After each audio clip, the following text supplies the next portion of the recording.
So in this video, we're going to talk about the thyroid gland. There are so many people that are walking around with a thyroid problem, but it's secondary to something else. In fact, when they take the thyroid medication, they don't really feel any better or they don't lose the weight.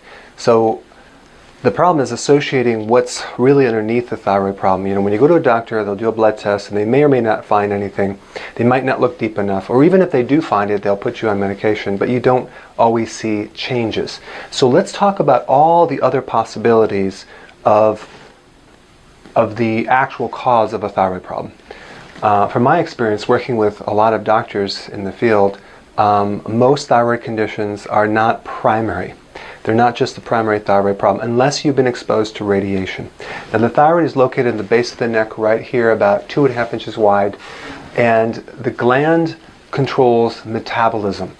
If there's a problem with the thyroid and it's a low thyroid, nearly 100 enzymes inside your cells will be blocked. That's why you have problems with protein. You won't be able to absorb the proteins in the body to make hair, so your hair dries out.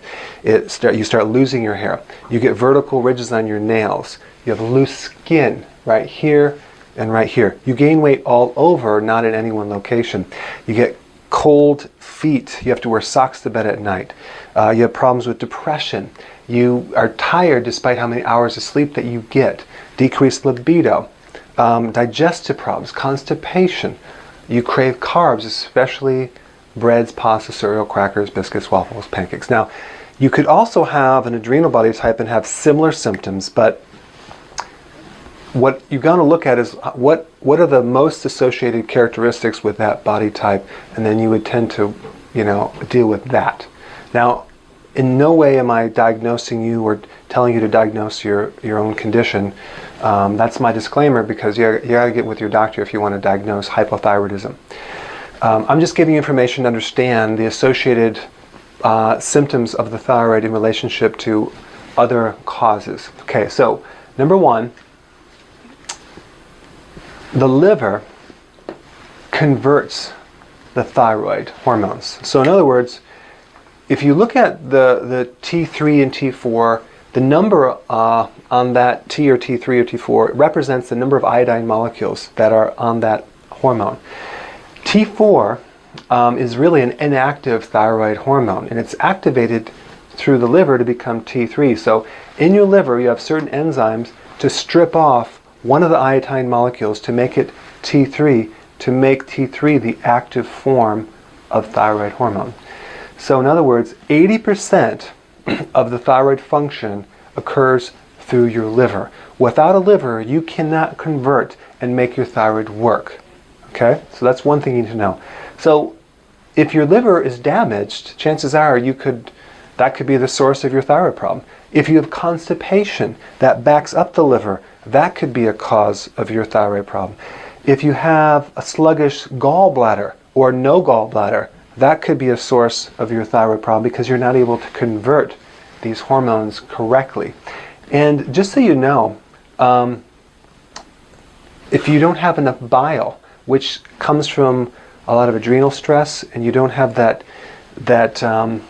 substance called bile, which helps you break down fats, for one reason or another, you won't be able to concentrate the iodine to make this thyroid thing work too. So many times you might have a good liver, but just not enough bile production, and that alone could influence the thyroid.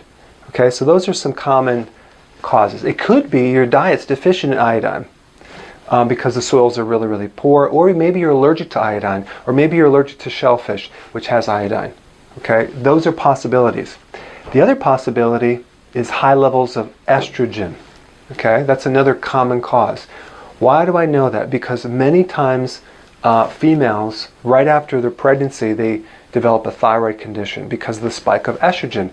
Or women that have thyroid problems usually have high levels of estrogen coming from heavy periods, or heavy crampy periods, or painful periods. Estrogen dominance will block the thyroid because estrogen competes for the thyroid receptors, so it blocks the receptors. So too much estrogen can also be a source of a thyroid problem. Okay, so estrogen being the primary cause, the thyroid problem being the symptom of high estrogen. So these are all things you want to look at. Estrogen also can damage the liver and stop the conversion from T4 to T3. Estrogen can also concentrate the bile to block the conversion from T4 to T3. So you can see there's many, many different causes of thyroid problem. So now the question is, how do we break it down? How do we find out what it is? My way is always like this. I would like to ask a question, out of all these possibilities, which one would make the most sense? Which one would actually help everything going on here? And from my experience, it's usually a gallbladder bile problem, because once you have enough bile, you start to lubricate the colon. So it gets rid of the constipation. It allows the conversion from T4 to T3. It helps the digestion. It takes the pressure off the liver. It allows the estrogen to flood through the liver much better. So you see, if you approach it from that viewpoint, by fixing one thing, does it fix everything at the same time? Because these things are not individual problems. They're all connected.